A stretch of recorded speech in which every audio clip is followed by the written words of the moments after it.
Hello विद्यार्थी मित्रों, अत्यारे आपणे धोरण 9 गणितनी एकम कसोटी जे लेवाय एनो बीजो भाग जोई रह्या छे, जेमां आपणे प्रश्न 2B थी जोवानो छे अने आगळना भागमां प्रश्न 2 ना B सुधी आपणे जोयुं छे। जो ए विडियो तमे जोयो ना होय तो डिस्क्रिप्शनमां एनी लिंक आपी दईश, त्यांथी तमे जोई लेजो। અહીંથી આપણે પ્રશ્ન 2 નો B વિભાગ છે ત્યાંથી આપણે જોવાના છીએ। તો પહેલું છે ચતુષ્કોણ ABCD માં AC બરાબર AD છે, तो AB એ ખૂણો A નો દ્વિભાજક છે, તો દર્શાવેલ ત્રિકોણ ABC એ ત્રિકોણ ABD ને સમરૂપ છે। તો આ રીતના બતાવવાનું છે, બરોબર। તો એનો જવાબ આપણે અહીંયા હું તમને આપી દઉં છું, જે મેં કરેલો જ છે સોલ્યુશન એનું જુઓ। આ પહેલો ઉકેલ ABC અને ABD માં AC બરાબર AD, तो BAC એ ખૂણો BAD બરાબર થાય। AB એ ખૂણાનો દ્વિભાજક છે એટલા માટે, AB એ CAD નો દ્વિભાજક છે એટલા માટે, તો AB બરાબર AB સામાન્ય બાજુ થાય। ઓકે, તો હવે જુઓ અહીંયા તમને દેખાય છે આખું સોલ્યુશન કર્યું છે। હવે એના પછીનો જે પ્રશ્ન છે બીજા નંબરનો, એનું પણ સોલ્યુશન તમને અહીંયા આપ્યું જ છે। જો આ રહ્યો, આ બીજો આ રહ્યો, બરોબર છે। એનું સોલ્યુશન પણ અહીંયા તમને આપી જ દીધું છે। આ બીજું આખું સોલ્યુશન તમારે જોઈ લેવાનું ધ્યાનથી અહીં સુધી, બરાબર। હવે ત્રીજો જે છે આ રહ્યો, ચતુષ્કોણ ABCD માં AD બરાબર BC અને એંગલ DAB બરાબર CBA છે, તો સાબિત કરો કે એંગલ ABD એ ટ્રાયંગલ BAC ના બરાબર છે, એકરૂપ છે। તો BD બરાબર AC એ પણ સાબિત કરવાનું છે। આ બંને તમને અહીંયા સોલ્યુશન 3 આપ્યું છે, આ રહ્યું, તમારે જોઈ લેવાનું આખું સોલ્યુશન। એવો તો વિડીયો પોઝ કરીને જોઈ લેજો, ચલો બરોબર। હવે આગળ જોઈએ પ્રશ્ન ચોથો છે, એક સમમિતિ વિભાજિત ત્રિકોણમાં ABC માં AB બરાબર AC આ જે છે એનો જવાબ તમને આપ્યો જ છે। અહીં જુઓ આ સોલ્યુશન આખું કરીને આપ્યું છે, ધીમે ધીમે તમે સોલ્યુશન આખું જોઈ લેજો, બરોબર।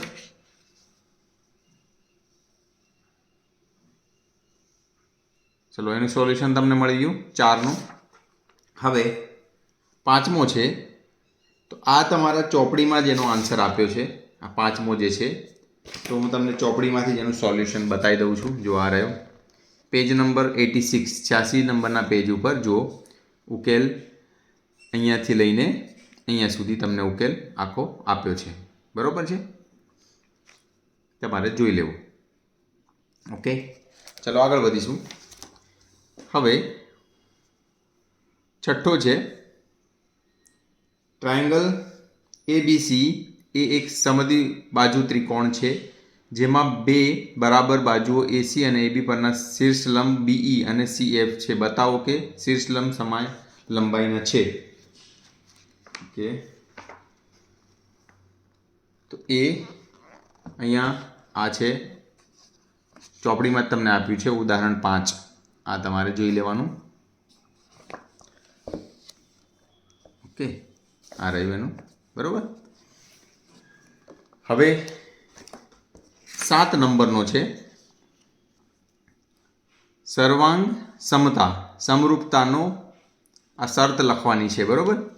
તો એની શરત છે, જો એક ત્રિકોણની ત્રણેય બાજુઓ બીજા ત્રિકોણની ત્રણેય બાજુઓને સમાન હોય તો આ બંને ત્રિકોણ એકરૂપ થાય, આ એની શરત છે। અને નીચેનો જે દાખલો છે 8મો આ રહ્યો, એનો જવાબ પણ આ જ થશે જે અહીંયા તમને ઉદાહરણ 5માં મેં બતાવ્યું, બરોબર। એનો જવાબ અહીંથી જ તમને મળશે, ઉકેલ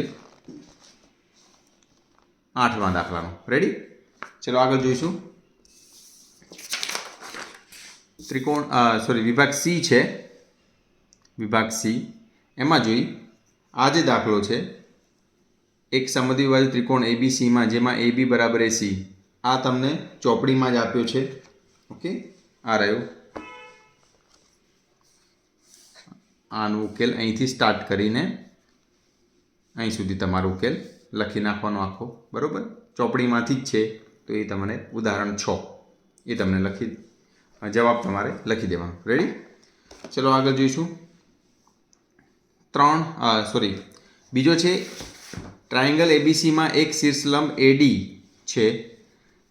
ત્રિકોણ એબીસી એ સમદ્વિ બાજુ ત્રિકોણ છે જેમાં એબી બરાબર એસી બતાવો કે આ બંને આપણે બતાવવાનું છે કે એડી રેખાખંડ બીસીને દુભાગે છે અને ખૂણો એડી એ ખૂણો એ ને દુભાગે છે. તો આ જોવાનું છે.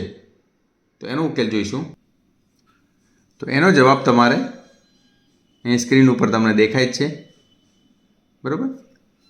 એડી એ ત્રિકોણ એબીસીનો વેધ છે, માટે એંગલ એડીબી બરાબર એંગલ એડીસી બરાબર 90.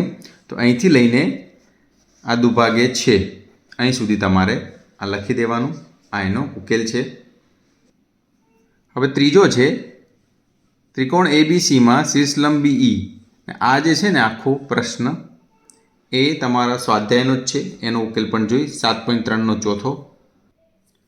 તો એનો ઉકેલ તમને અહીંયા આપ્યો છે. જુઓ, EFBC અને ત્રિકોણ ECBમાં CFBF. આ અહીંયાથી અને આગળનું તમારે અહીં સુધીનો ઉકેલ તમારે લખી દેવાનો. બરાબર છે? ચલો આગળ જોઈશું.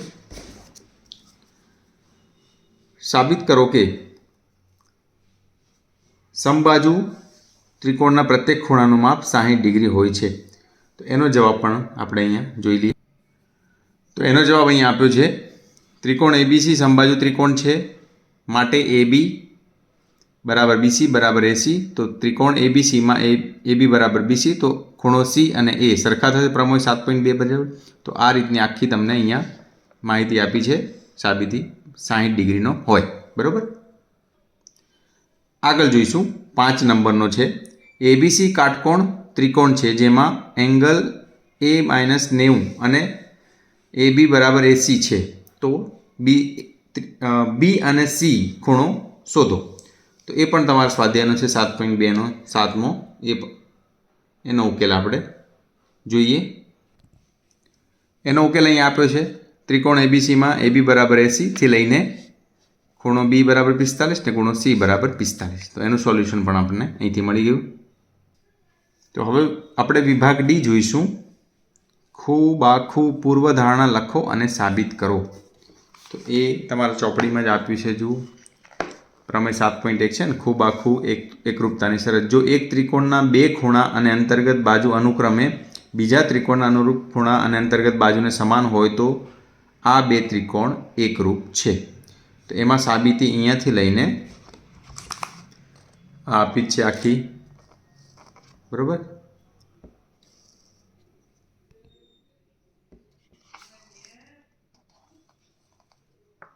અહીંયા તમને આપી જ છે અને પાછળ એનો થોડો ભાગ છે, ચોપડીમાં જ છે તમારે. બરાબર? આ રીતના આપણે એની સાબિતી તમારા ચોપડીમાં જ આપી છે. બરાબર છે? ઓકે, ચલો આગળ જોઈશું. બીજો છે બે સમાંતર રેખા એલ અને એમ છે. બે સમાંતર રેખા પી અને ક્યુ એ એલ અને એમ ને છેદે છે. તો સાબિત કરો કે ત્રિકોણ એબીસી અને સીડી એ શું કહેવાય સમરૂપ છે. તો એનો જવાબ જોઈશું. તો એની સાબિતી તમને અહીંયા આપી છે. એલ એમ સમાંતર અને એસી તેમની છેદિકા છે. એવી રીતના કરીને તમને અહીંયા સુધી એની માહિતી સાબિતી આપી છે. બરાબર? પછી ત્રીજો પ્રશ્ન છે રેખા એલ એને દુભાગે છે. આ જે પ્રશ્ન છે અહીંયાથી સ્ટાર્ટ કરીને અહીં સુધીનો આ જે છે એનો જવાબ જોઈએ. તો આપણે એનું સોલ્યુશન તમને અહીંયા એલ એ ત્રિકોણ એંગલ પી એ ક્યુનો દ્વિભાજક છે. અહીંથી લઈને તમને અહીંયા સુધી સમાન અંતરે છે. આનો જવાબ અહીંથી મળી જશે તમને.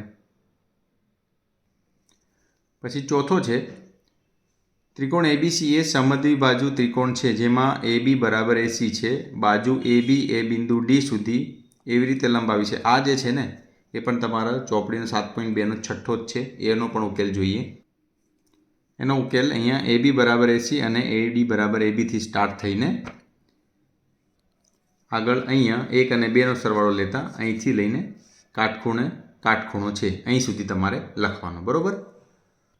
હવે પાંચમો પ્રશ્ન છે, ત્રિકોણ એબીસી અને ત્રિકોણ ડીબીસી એક જ આધાર બીસી પર આવેલા છે. આ જે છે આખો પ્રશ્ન, એનો જવાબ પણ 7.3માં પહેલો છે. જોઈએ આપણે એનો આન્સર. તમને અહીંયા જુઓ, સમદ્વિભુજ ત્રિકોણ એબીસી અને ત્રિકોણ ડીસીબીમાં પાયો બીસી છે. અહીંથી સ્ટાર્ટ કરીને જોઈ શકો છો તમે,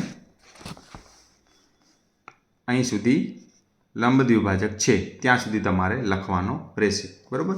ફરીથી જોઈ લો, અહીંથી લઈને અહીં સુધીનો સોલ્યુશન આપણે જોવાનું છે. બરાબર.